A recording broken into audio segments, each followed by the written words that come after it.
Hello everyone, welcome to our webinar. My name is Andrew Townsend. I'm the Campaign Marketing Manager here at eLearning Brothers. Today we're going to be talking about flipped learning 2.0, an adaptive, a new approach at handling flipped learning. So we hope that you guys get what you hoped to out of this webinar and that it is great, that you'll want to watch it a bunch of times in the future.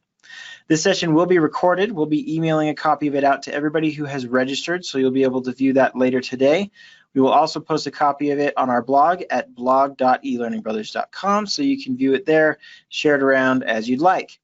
If you have questions or comments during the webinar, please use the questions panel. It is there on the as part of your GoToWebinar control panel. Just type your questions in or comments, and we'll get to as many of those as we can. And I'll try to bring those up with our presenter as well.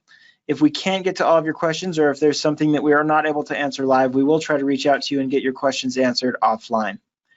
All right, well, we have some fantastic guests with us today, and I will only introduce two of them in just a little bit, and then I'll turn the time over to Christy. So we have Domenic Caloia, the Senior Learning Developer from Johnson Controls. Thanks for joining us, Domenic. We're excited to hear what you have to say.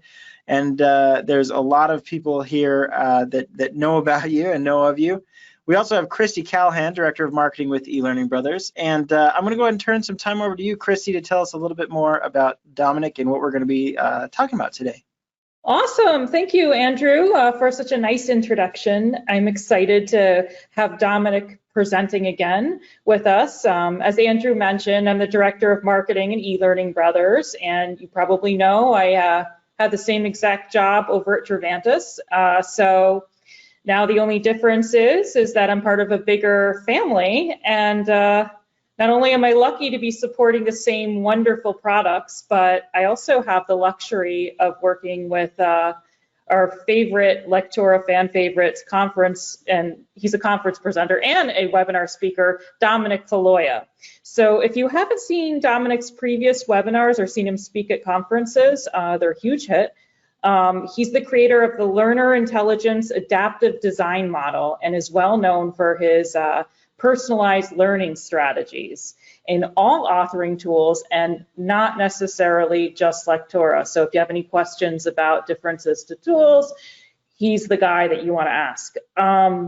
Also on the sidelines, we have Joe Wheelock on deck, the chief architect of LECTORA. Even though you can't see him, he'll chime in off camera. And if you stump us with any very difficult questions, he's the man and he's going to be jumping in to help. That being said, we are ready to roll. So I say over to you, Domenic. Thank you so much, Christy. I'm so excited to be here. And Andrew, thank you for having me.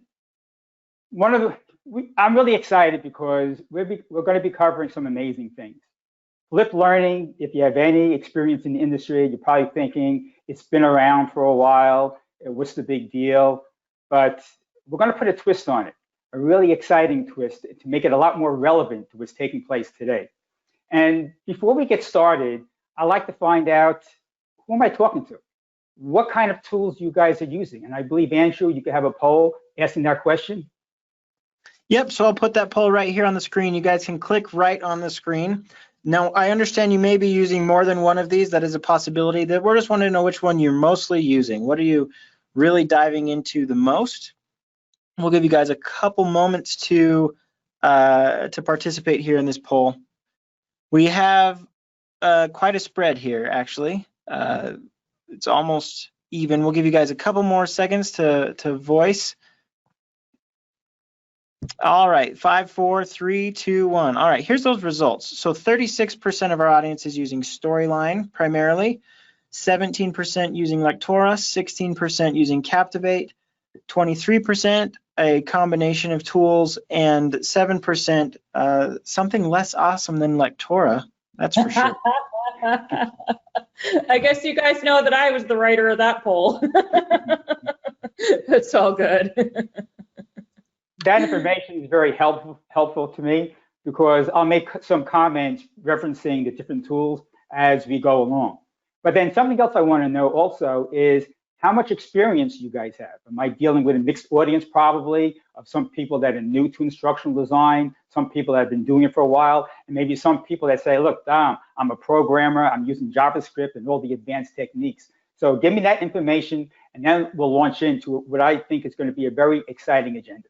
How would you describe your instructional design skill level? Are you new to e-learning? Are you experienced or advanced with coding capabilities? So where do you stand with this one? Let's see, they're coming in. We've got a lot of the lower two, new to e-learning and experience. We'll give you guys a little bit.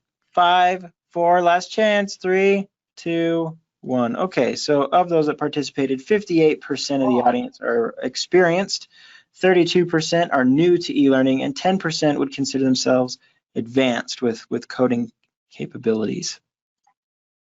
Okay, that's kind of as what I expected. We have a mix of audience, which means I will tailor what I'm saying to address all of those audience types.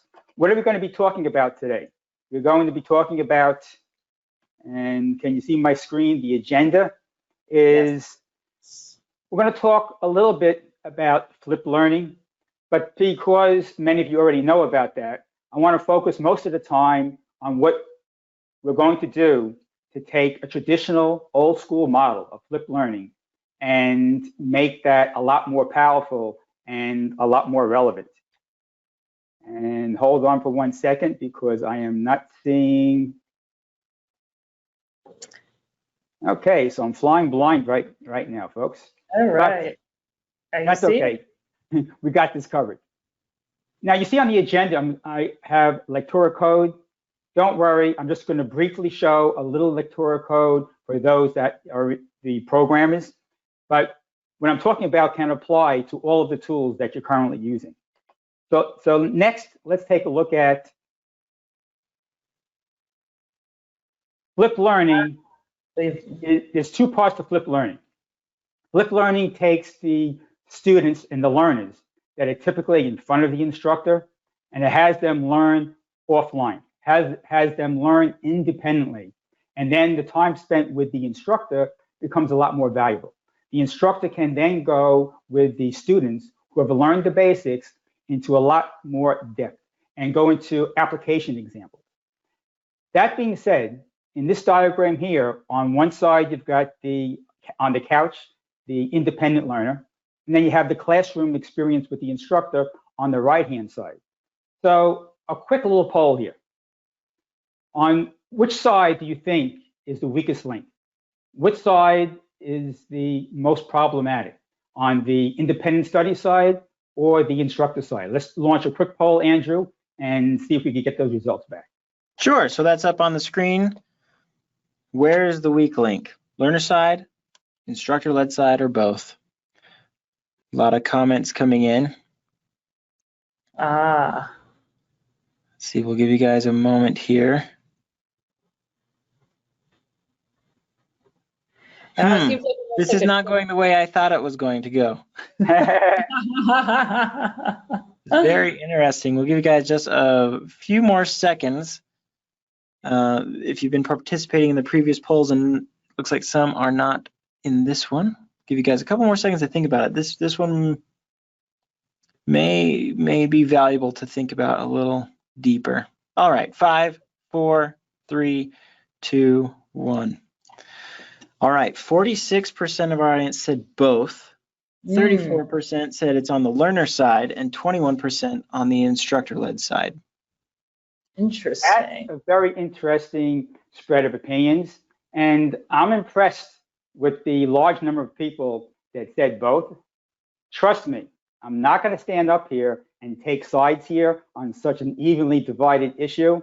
However, I'm going to start off talking about the weak link being on the instructor-learner side, with the understanding that there's no absolute. And as we go through the rest of the webinar, you're going to see that I have very much respect for all of those answers that just came in. But if the independent learner does not learn their assignment, what happens when they come together with the instructor? Can the instructor dive right into application and advanced issues? It becomes problematic for the instructor because now everyone's not on the same page.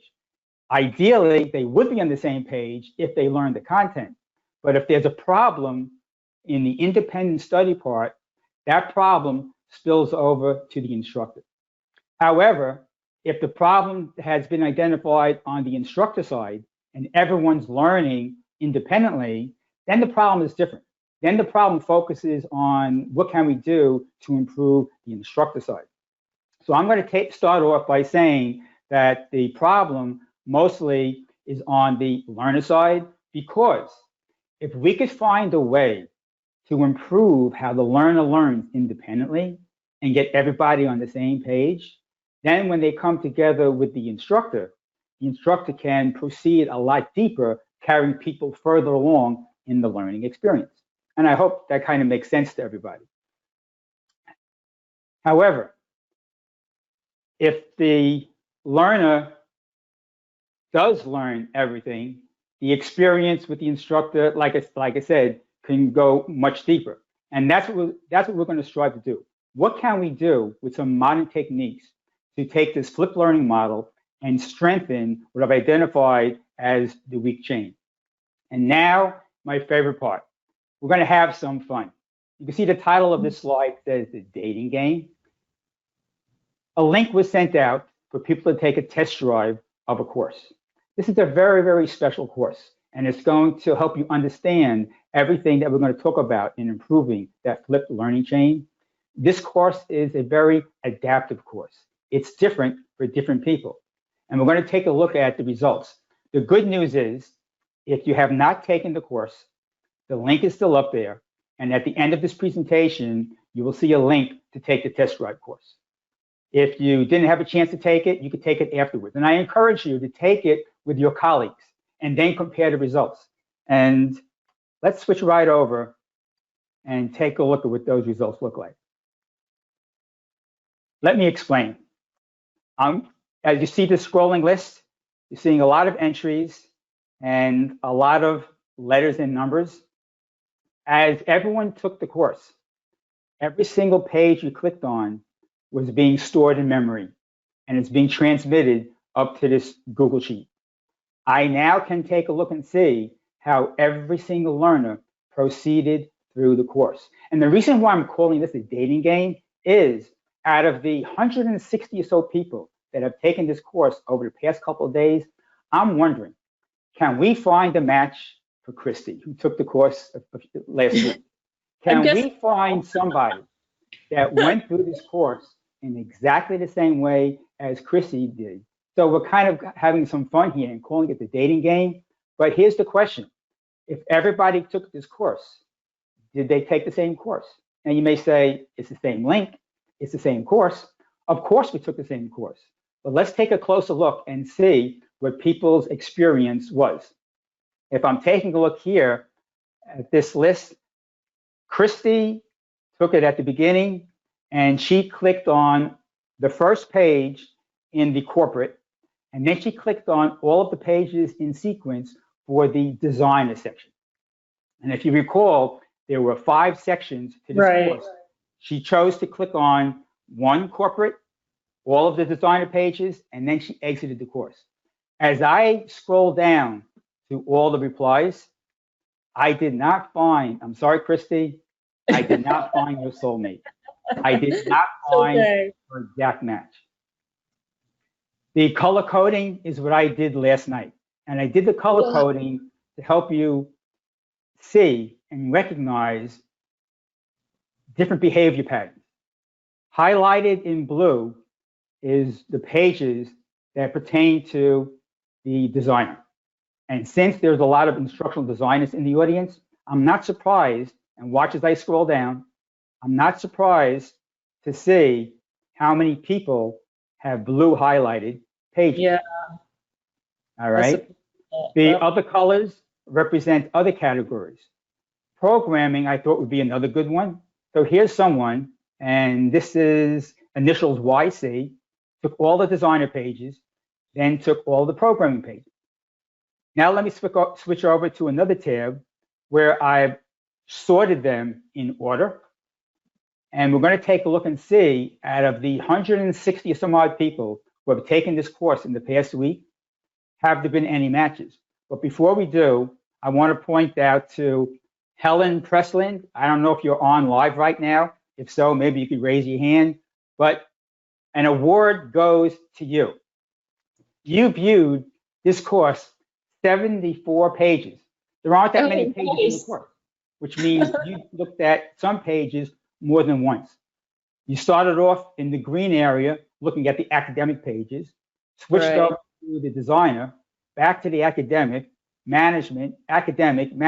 So it seems like you have a lot of interest in the academic and the management sections, went back to the designer views, spent a lot of time in the programming, and finished up in the corporate. Wow, okay, fantastic. Really neat. Scrolling down through this list, you'll see the color combinations change.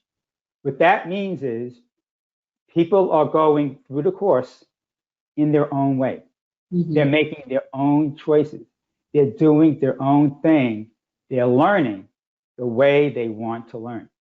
And out of all these people, I found a match. I found a match in this dating game between Stacy Keeler and, if I'm pronouncing it correctly, Selena. Listen, look at this.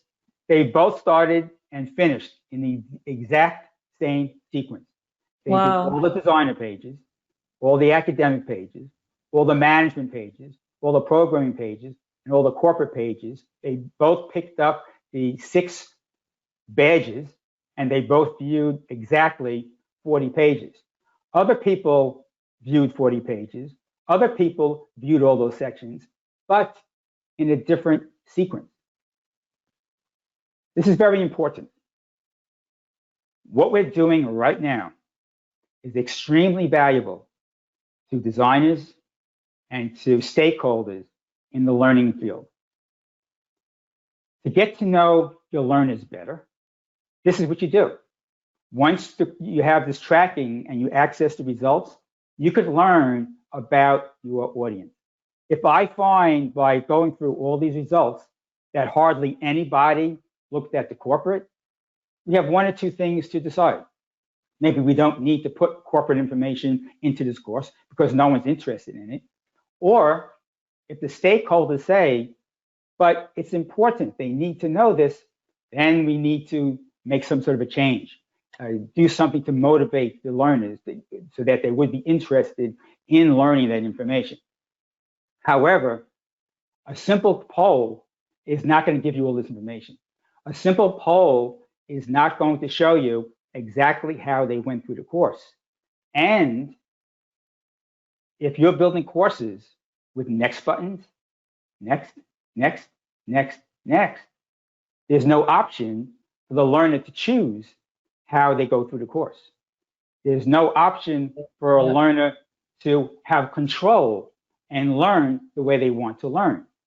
And this is the key point. To make the flipped learning model better, to make the left-hand side, the independent study part, better, and get everybody on the same path, cater to the needs of the learner.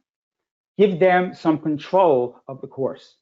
Let them learn the way they want to learn. And we'll explore this a little further as we go along. Are there any questions about this at this point? Any questions about the significance of it? Any questions about how it was done? Yeah, there's a couple questions about how it was done. How was it possible to get this this type of user data behavior from that particular course? As we go through, I'm going to talk more about that. But basically, I made a course with options. For those of you who have taken the course, you had the option whether to click on a corporate page or an academic page and so on and so forth. You had the option not only at the beginning, but at every single page. On page 1, on page 3, on page 7, on page 8, which means that at any time, not only could you go forward and back, but you could go in another dimension. You could switch from one topic or one perspective to another.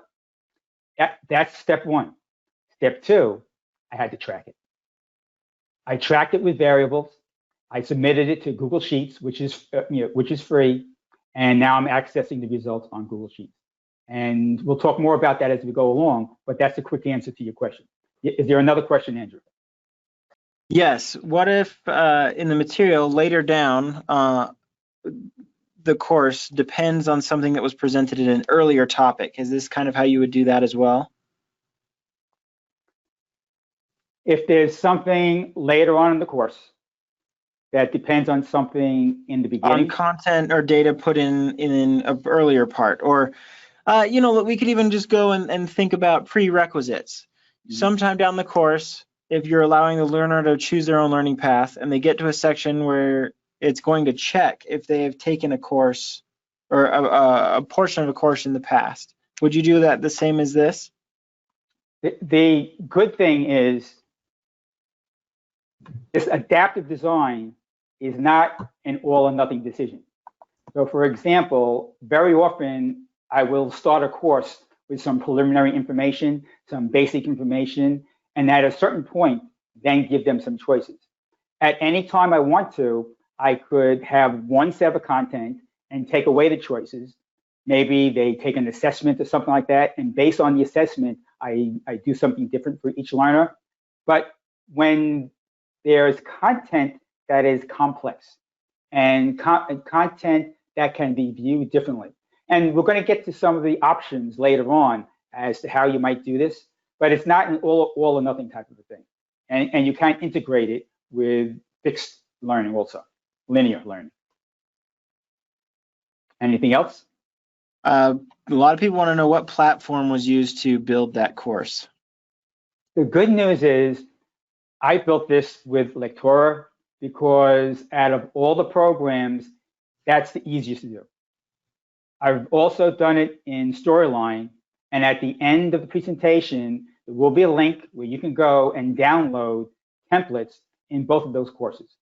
I haven't done it with Captivate yet, but it's on my to-do list to do that also. So if you're interested in a free template for that, I'll be glad to share it with you as soon as I get that done.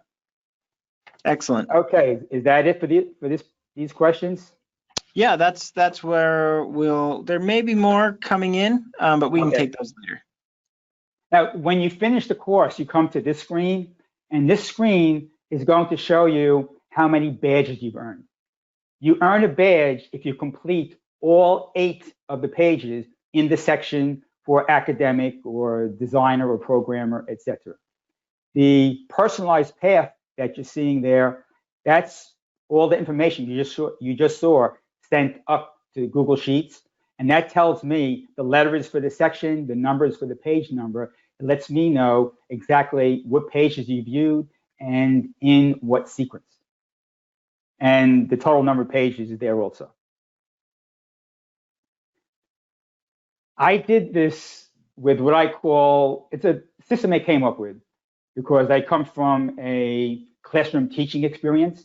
And when I started migrating from face-to-face instruction to asynchronous online learning, I had that burning desires, like how can I make a course, an asynchronous course that can be as effective or nearly as effective as what I'm doing in the classroom. And that's the precursor, that's what incentivized me to come up with what I call the learner intelligence adaptive design model. It's supported by the cognitive flexibility theory and a lot of others, but let's not talk a lot about theory. Let's get on to things that we can do with this. The LI model is an alternative to an AI model. I mean, if we had time for another poll, I might ask how many people are already using artificial intelligence in their course design. I'm thinking it's not going to be too many. It usually requires a third-party platform. It's an extra expense for a learning organization, which not everyone has the budget for that. There's a learning curve. The beautiful thing about the learner intelligence model, and you just saw that it was adaptive and provided each user with a personalized learning experience. The beautiful thing about that is it's free. You can implement it in a lot of different authoring tools, definitely Storyline and LECTORA. And the other difference is the LI model is proactive, where the AI model is reactive. And looking at this arrow, this timeline, in the middle, there's a point of need. Artificial intelligence needs to observe a learner's behavior. For example, you get something wrong 2 or 3 times, I'll show you some remedial information. If you're going really, really slow, I'll reduce the amount of content. But some sort of learner behavior has to be detected before an AI model can introduce some choices to you. I mean, it can't read your mind. However, the learner intelligence model, you can say it can read your mind, because before you come to the point of need, all your choices are there. In the test drive course, it was broken into the categories: the corporate, the academic, the designer, the programmer. All those choices were there. The instant you, the learner, wanted to see something differently, one click and you're there. So instantly, at the point of need, you have relevant information and you're satisfied. And what that means is, not only is the information relevant, meaning you're more engaged, but the very fact that you know you have a choice, and at any moment you could change things up and you have control, that in itself is cognitively engaging. Any questions at this point? And I'm going to ask you if there's any questions. A lot in this. Sure. No, I think we're good here. Excellent. Okay. How do we get this done? 3 steps. The first one, before you could have a course that adapts, you need to know who, what, or why are you adapting? And that's where a learner analysis comes in. I'm not going to spend a lot of time on this, just briefly, because you guys are professionals. You should already be doing this. The second step is content development, small chunks. I'm sure you read about this. Micro-learning, chunking content. There's a lot has been written about this. Some of you may have been doing that already. I'm not going to spend too much time on that either. We're going to quickly get to the heart of the matter. The heart of the matter is, Dom, how did you build that navigation? How did you build those choices? Was every single one of those buttons hard-coded to go to a certain page? No. None of us have that kind of time. A lot of it is being done dynamically, automatically, and I'm going to show you that in a little while. The first step, learner analysis. Think about the projects you work on, and think about your learners. If you want to prepare a course that addresses the learner needs, how are those needs different? Could it be that you're teaching a group of employees that have different job roles, or maybe different levels of experience? Some newcomers, some people working for the company for, I mean, look at the current audience I'm speaking to. We have different levels of experience across the full breadth, from newcomers to programmers. If I'm teaching a course and I know I've got those 3 levels, I need to make my course adapt to each individual's level. And what if someone is taking an advanced level, thinking, I'm pretty cool, I'm pretty good, I can handle this. And then they come to midway part of the course and it's, well, it's like, I'm not sure about this. One click of the button and they could drop back to a medium level or drop back to a beginner level. That's the beauty. I do not have to know exactly the precise capabilities of every single one of my learners, not if I give them the control to learn the way they want to learn. Different departments may have different needs that you see here. Different regions, where if you're teaching a global audience, there's definitely differences amongst different cultures and different regions of the world. And sometimes it could be as simple as delivery. I happen to like to read and look at pictures when I'm learning. I don't mind diagrams, but I like to read.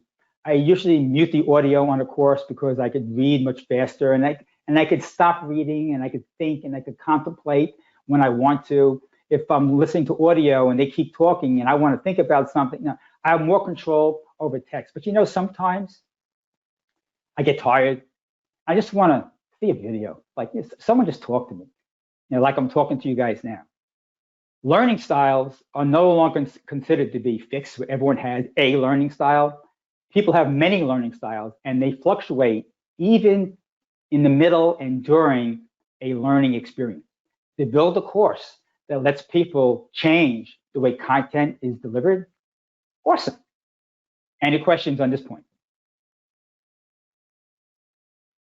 A question came up. It seems like you put a lot of weight on what you call the options for personalization. You would have to do some research on how users would categorize. Is that usually a step that you take in the development? Say that again. Research on what? A lot of research on the options for personalization.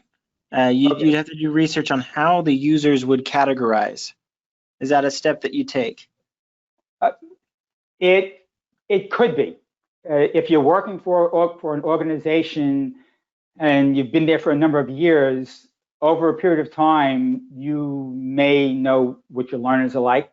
If you're creating online learning and you're opening it up to the public, that could be a little trickier, because unless you've got some research and some demographics. So, for example, if I created a course and published it online and sold it for $29, and I didn't know who was going to take it, am I going to be teaching a millennial? Am I going to be teaching a baby boomer? Am I going to be teaching someone with a little experience in the field or a lot of experience in the field? It does get more complex. So if you do not know your audience, yeah, you're going to want to do some research. So you're essentially building multiple courses for each of the personalization options. We're going to get to that right about now. Okay, great. Okay, so now once you know the different needs of your learning audience, now you have to come up with different content. What's the point of knowing I've got beginner, intermediate, and advanced users if I'm all going to give them the same content? No, I've got to give them different types of content. And one of the things that's always frustrated me when I'm talking to a SME, a subject matter expert, is they're the expert in whatever I need to train on, and I'm not. I'm a learning and development expert. I'm not an expert in their particular field of knowledge. So they come across like, you have to do this, you have to do this, and you have to do that. And this is the way it is. But that may not be the best way of teaching.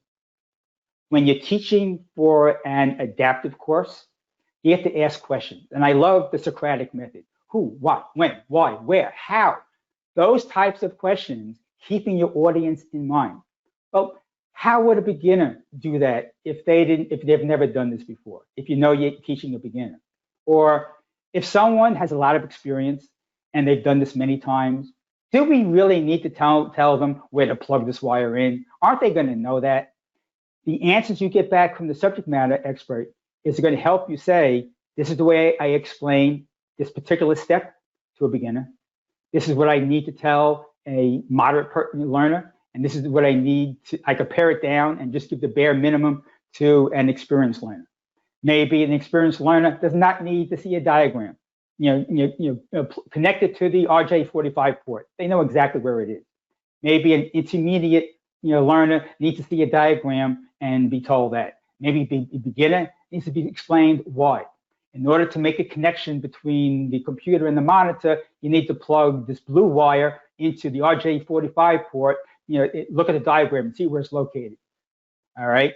Asking these questions is going to give you more control in your relationship with the subject matter expert, and it's going to enable you to come up with content that is, you're talking about the same thing, but it's a little bit different for each audience. And what you wind up with is, for each page in your course, and I have those numbered horizontally, 1 through 8, I have those are my different subject matter.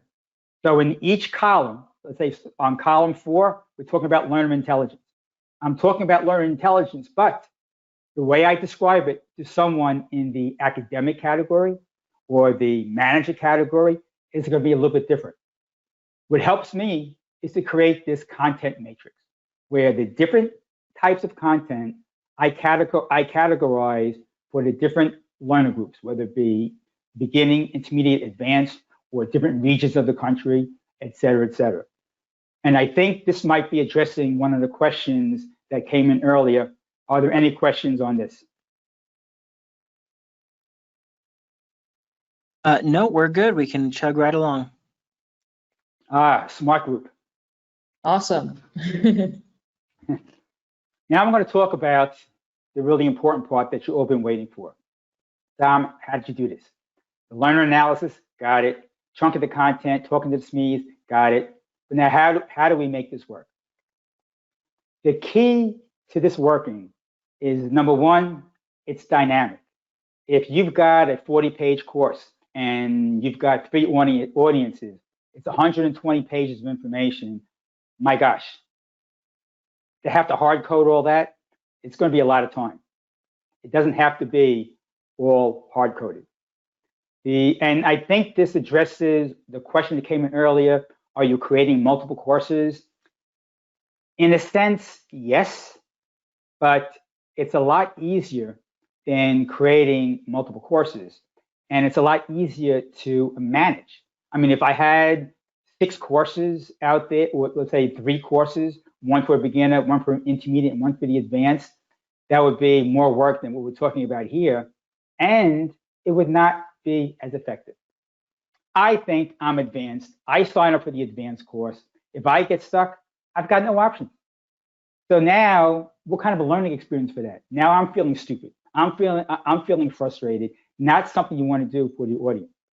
You could do a pre-test, okay, and try and get a little more, qualify them a little bit better. But none of those things work 100%. And if you're differentiating your training based on a learning style, yeah, I choose to learn by seeing pictures and text. I'm visual. But when I get tired, if you don't give me the option to switch to a video, it's like, what kind of learning experience are you giving me? The other key point here is non-linear. So now it's not just the next button, but you have all those other buttons that you saw on the top to change the content. And this is very important. It's consistent and persistent, meaning that you see those options on every single page and you see them throughout the course. They're always there, unless, like we spoke earlier, there's a part in the course where you say, okay, we're halfway through the course, you've made a lot of selections, time to regroup. Give me your feedback. What do you think? Let me give you a little knowledge check, a couple of little knowledge checks. Let me direct you back to reviewing the material if you didn't do too good. Because even though the learners learn the content differently, you may be saying, at this point in the course, they all need to know what learner intelligence is, how it compares to artificial intelligence, and what's needed to implement the learner intelligence adaptive design model. Those are the 3 things I want them to learn. Whether they learned it from the programming perspective, the designer perspective, or I don't care how they learned it, but they need to learn that. And if they fail those knowledge checks, I send them back to learn again. All right, so that's possible. But during the adaptive portion of the course, they always have that. It's consistent, which means they're familiar with the options, and it's persistent. It's always there. On the left-hand side, I've got a little snippet of the course I just did that was done in LECTORA. And there's this section called academic, and all 8 of the academic pages are in that section. All 8 pages for the other sections are displayed in those sections. If you're using Storyline, it's done differently. Instead of sections, you're using slide layers. So on one particular page, I'll have a corporate layer, a programming layer, designer, manager, academic. So each of those 5 sections are different layers. In LECTORA, when you click on a link, you may say, I'm on page 3 of academic. I want to see what programming has to say about this. You click on one link, you jump to the exact same page, but in the programming section. So you're still learning the same thing, but from a different perspective. In Storyline, when you click a button, it hides a layer and turns on another layer. So it'll hide the corporate layer and turn on the programming layer. So that's just a quick high-level overview. And if you want to really play around with this, at the end of the presentation, you could download templates for both the Storyline and the LECTORA. But like I said earlier, my tool of preference is LECTORA. Really quickly, do you find that subject matter experts or customers push back on this type of customized training because of the time that it adds to development?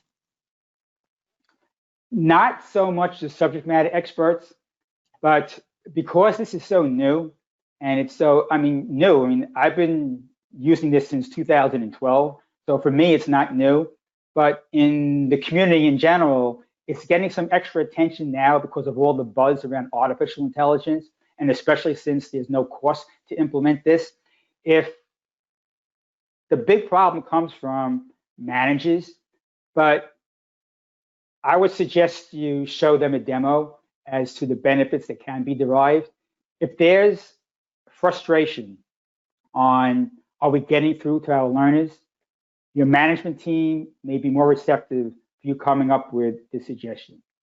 If you can't show return on investment on your training, and who can? It's very difficult, okay? Unless you have some benchmarking and you could show sales before and sales after, or show, or actually document and prove to your stakeholders some sort of a performance improvement, showing ROI on people taking a course, how many people completed it, how many people passed it, that's just not convincing to a stakeholder.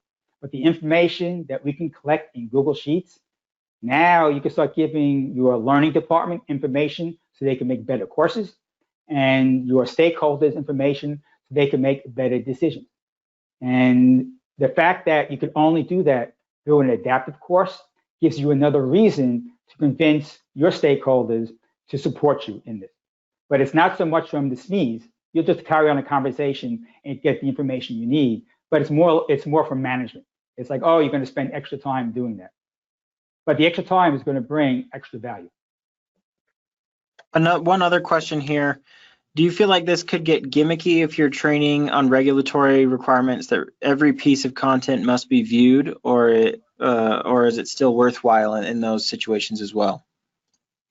Okay, that's a good question. Information must be viewed. No argument with that. In the test drive course, for those who have taken it, and those who haven't taken it, you can still take it.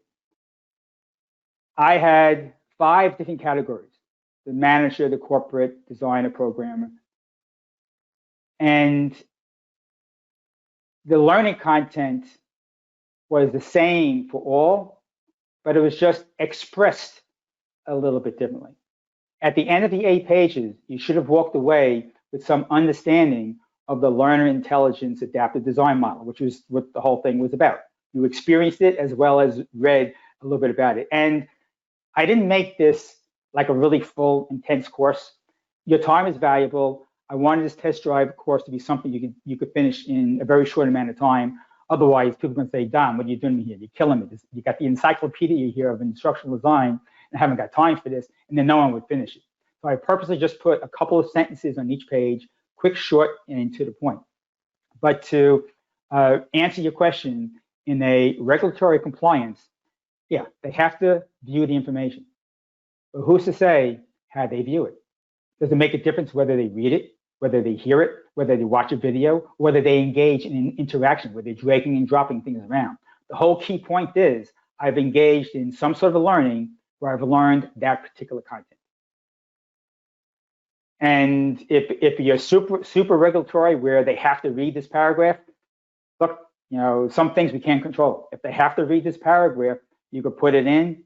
You could put it into a video where someone actually shows it and actually reads it also, for those who want to be entertained visually.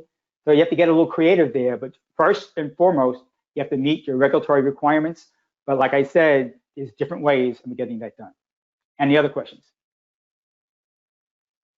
I think we're good. I think we can move on for now. What we're looking at here is and we're not going to get very technical for the non-programmers, and we're not going to spend a lot of time for people that are not using LECTORA. But this is a good example. In LECTORA, there's a little bit of a JavaScript. So when you clicked on those buttons for the designer or for the programmer or for the manager, when you clicked on a button, it ran a JavaScript. Down below, I'm showing you the JavaScript. And what I have in red is the only two things that you would type in a change. All of this code, all you do is copy and paste it into your button. On click, run this JavaScript. And you would change the chapter name to be, in my case, programmer, designer, whatever. You put that name in there. And actually, the chapter name would be whatever chapter you're in. And I had the designer and so forth as section. So if you had several chapters, then the chapter name would change. The course that I did, it was just one chapter. So all I had to do was type that in once and never again. And the section name would be my 5-section name. So once you have the code modified for those 5 sections, I copy and I could just replicate that whole navigation. I could have it inherited to all my pages. So let me sum up. In the course that I have up for an example with 5 different sections, I would have this code 5 times, each one slightly different, showing the section name: manager, programmer, designer. I would put it into a navigation bar, have it inherited on all pages. I'm done. Okay, that's how simple it is. And if that's not simple enough, thanks to our LECTORA guru, Joe Wheelock, he came up with another version that's built on a hidden table of contents where you don't have to do any coding changes at all. But I like showing this one because it helps me explain what's going on behind the scenes. Both versions are available for a free download. For Storyline users, there's a free download for the course made in Storyline. The exact same course that I have up there for the test drive is replicated in Storyline. It's a little more work though. Okay, now you've got layers and on layers and off layers and everything. I find that to be, the interface there's more to track. There's more visuals here. This is a much cleaner interface and I can work a lot quicker. Any questions at this point? Yeah, a couple more questions have jumped up in the specifics of how to. One here, I work for a federal agency. Any idea if Google Sheets is FedRAMP certified? If not, could you do the same thing with other sheets? I do not know the answer to that question because I'm not under the same criteria, but if you find out, you can let me know. I'll be glad to receive that information. The reason why I'm using Google Sheets, it's not that it's the only way. It's an easy way, especially in LECTORA. There's a pre-built place. You just put in the link to Google Sheets and say that's where you send the form information to, and up it goes, and it's done. I mean, there's a couple little tricky aspects to it that you have to get right, but basically, once you do one, it's very easy to do many of them. It's very simple. It's a few more steps to follow in Storyline, but the reason why I use it is that it's free, and I do not have access to an LRS, a learning record store, so I can't use XAPI statements. If you're fortunate enough to have a more modern LMS system that can receive XAPI statements, you could send the same information to a record store and run reports there. So that's another option there. One other question that we'll take before we scoot forward a little bit further. In a compliance content environment where the regulatory agency is measuring the minimum learning seat time, will this be a barrier? No, it won't be a barrier. Good answer. The good thing about this is that it's pretty independent, of everything else that you're doing, meaning it's not going to interfere. So, for example, in my course, there were 8 pages. And let's say the requirement was that the learner had to spend 2 minutes on each page. So then you put that time restriction on all 8 pages. whether I'm looking at it from a designer perspective or from a programming perspective, I still have 2 minutes. Now, if you really want to get sophisticated, you go, okay, Dom, what if they spend 1 minute on the designer and 1 minute on the programmer? Does that still count? I'll leave that for you to decide. You can have you can start your timing variable when they hit page 3, the timing variable starts. It doesn't stop until they try and go to advance to page 4. And if they haven't reached the 2 minute mark, they can't go to page 4. Something pops up saying you haven't spent the minimum required amount of time.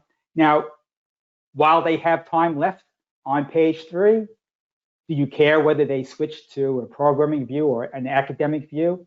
You know, it should be no. You don't care, because if I've read really fast on the designer page and now I'm bored and I want to continue, I'm frustrated and I want to continue, you're telling me I can't advance, but now I have another option. I may not be able to advance. Okay, so if I can't advance, let me click on program. Let me click on academic. So what's happening? I'm having deeper learning taking place. I'm not just learning for 30 seconds and waiting for my clock to run out. I'm not just learning for 30 seconds and checking my text messages. I'm learning for 30 seconds and I'm learning for another 30 seconds and I'm learning for the full 2 minutes, although I could check my text messages too, but that's a learner choice, okay? Anything else? Nope, I think that's good for now. Wow, this is a good group. We're doing good with the time. I've been asking for Q&A and we're here. So let's go back to the flipped learning and let's talk for a moment about why I call this flipped learning 2.0. 1.0 is we're going to flip the learning experience and have the students learn the content independently. And then when they come and meet with the instructor, we're going to do exercises, applications. We're going to do deep dives. We're going to do challenges. We're going to further the education in the face-to-face time with the instructor. What makes this so radically different is a few reasons. Number one, I've improved on the learning experience on the independent study aspect. I now have a better chance that when the instructor comes in contact with the learners, that I have a better chance that they're more on board. Why? I've given them some control of the learning experience. I've allowed them to learn either in different ways of content delivery, in different levels of experience, according to their cultural preferences, if I'm teaching a global audience. So there's less likelihood that my one way is going to leave out some people, because now it's just one way, it's multiple ways. So it's more inclusive, which is another nice word here nowadays. So by making the left side, the instructor, the independent study side, more effective, now when you spend time with the instructors will be like, wow, you got it, great. I'm glad everybody got it. Let's move on. And here's something to think about. You know how learning and the workforce interactions have changed so much lately with the pandemic and isolation? What if the time with the instructor is not in a classroom and it's virtual? What advantages does the adaptive training course up front have for the instructor? We've talked about the benefits for the learner. What about for the instructor? Picture yourself as an instructor and you've got 100 students that have taken an adaptive course. Now you need to meet with them virtually. What do? Anyone have any ideas? Do you schedule Wednesday night a virtual meeting for everybody? I'll wait a moment for people to type in some ideas and thoughts. If you thought I was going to stand up here and give out all the information, you got another thing coming. I'm asking you guys a lot of questions. Okay, so here they come. Send a recording. Group your learners based on styles. And breakaway rooms. Okay, the grouping to styles, excellent. The breakout rooms, I think I see where you're going. You guys are hitting it on the head. As an instructor, if I look at those results and I see that I have a certain group of students that favor one area, if they're strong in one area, if another area is weak in an area, why have one virtual meeting bringing them all together? Wouldn't it be better to say, okay, students, Bob, Mary, Nancy, you Wednesday night, Bill, John, Henry, you are, Thursday night.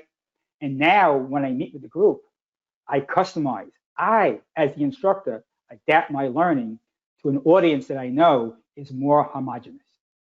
Okay, so now I might, after the test drive course, I might decide to run a virtual meeting with my designers and programmers. I may decide to run a separate meeting with my academic, management, and corporate people. Because I'm going to talk to each audience a lot differently. I'm not going to get into the designing and the programming and the JavaScript coding with my corporate managers, corporate and managers and academic people. I'm not going to do that. Okay, but yet I want us to have good quality face-to-face time. So there's a lot of advantages in flipped learning if you integrate the adaptive design like we just showed. Anything else? Some more ideas, echoing kind of what you're saying. Somebody said, I really like that dating game. So like the similar learning styles get trained together and meeting with each group and levels separately. There is a question that just barely popped up as well. I always thought that the flipped classroom was the learner does the theory work on their own, and then you come together virtually to discuss the findings and guide the learning. So if that's flipped classroom, how does this apply? But that's exactly it. The learning that the learner does independently before meeting with the instructor, that learning does not have to be one size fits all linear. It can be adaptive. So while they're learning that content, they can learn it their way and not your way or my way. It makes it more efficient. And if it's adaptive, using the learner analysis and analyzing the learner metrics enables you to have virtual meetings that may be more inclusive, like I previously described. But that's not going to happen if you don't do something adaptive, because you won't be able to collect those metrics if they don't have any choices. All right. The person who mentioned I like the dating game. Here's my one last question, because I see we're running out of time. Using the adaptive design that I've used in the course, and we've just been going over. My question to you is, and you could just do a show of hands if you say yes. How many people think that this can be used to create a real dating game? I mean, really, where we match two people together? Maybe, yeah. And you could tell me in a moment, Andrew, like how many, a lot of hands going up, not a lot of hands. How many people think that we could really use this to build a true dating portal? So you can just use the raise of hands feature that's inside of the GoToWebinar control panel, should be there at the bottom. So let us know. Right now we're at 10%, 11%, 12%, 13%. While those results are coming in, on this slide, you have the link to where all the templates are located, learnerintelligence.org. If you go to the free resources page, you fill out some contact information, you'll get an autoresponder with a link to the page. The demo is here, and everyone that's on the recording, the link to the demo, you can take the demo with your colleagues, compare results, and then there's a link here to the Google Sheets, so if you want to take this again with your colleagues and then go back and say, oh, you learned differently than me, yeah, and you can see exactly how you compare. So you can play around with this after this is over. My email is there and my LinkedIn contact is there. I'd love for you guys to reach out to me on LinkedIn and connect. Send me any questions that you have. And I can do a whole session in depth on how I built the adaptive design. We glossed over it. We had a nice overview, but I can do that if you guys want to spend really more time on exactly how to build it out. Awesome. Excellent. And we'll send some of this information out in our follow-up email as well, just to make sure that you guys can connect with Domenic as you would like to and as you'd need to. I'm going to take the screen back just for a moment here. And what was the final result of that poll with the dating game? We only got up to 15%, but I think people were listening rather than clicking. That's perfectly fine. But to answer everyone's question, yes, I can build a true online dating portal using this, and just have people go through, pick whatever kind of entertainment you like, pick whatever kind of food you like, pick whatever kind of vacation you like. And after going through maybe 10, 20, 30, I don't know how many, but after going through a lot of categories, and I find two people that are so aligned and so synced, where they like the same foods and the same movies and the same music and the same entertainment and the same pets, you know, we've got a good chance of matching these two guys up. When I say guys, I'm talking about in a generic term here, these two people up. So with that, you guys have been a great audience. I love spending time with you guys. Thank you, Christy, Andrew. You guys can wrap this up. Excellent. Thank you, Domenic. This has been super, super useful, very informative. We've got a lot of comments here saying thank you. So again, this has been very useful. And if you guys want to reach out and speak with Domenic, we will get his information out in the email that has a copy of this session. We'll get the recording out to all of you. What you're seeing there on the screen is the eLearning Brothers authoring suite. This includes LECTORA, both online and desktop, the asset library, scenario VR, everything, and we've got it all under a new price tag. It's very affordable, but we really want to make sure that you're able to try it out before you make any sort of commitments. You can try out a lot of what Domenic has talked about today as well inside of LECTORA. So you can get a free trial there at elearningbrothers.com. If you have any more questions about the tools or assets that we offer, you can send an email to info@elearningbrothers.com, or of course, just give us a call, 801-796-2767. Again, thank you so much, Domenic, and thank you, Christy, for introducing Domenic and being there the whole time. Oh, yeah, thank you. And thank you for jumping in on those questions. I had a couple of technical issues, so I wasn't able to jump on those questions right away. So thank you, Andrew, for tackling those. That was great, but it was always exciting to see everything that Domenic has built. And, you know, I never get tired of this topic, so I love it. Thank you. Excellent. Thanks, everybody. We hope you guys had a good time, and we'll see you all next time. Okay, cheers. Bye-bye. All right.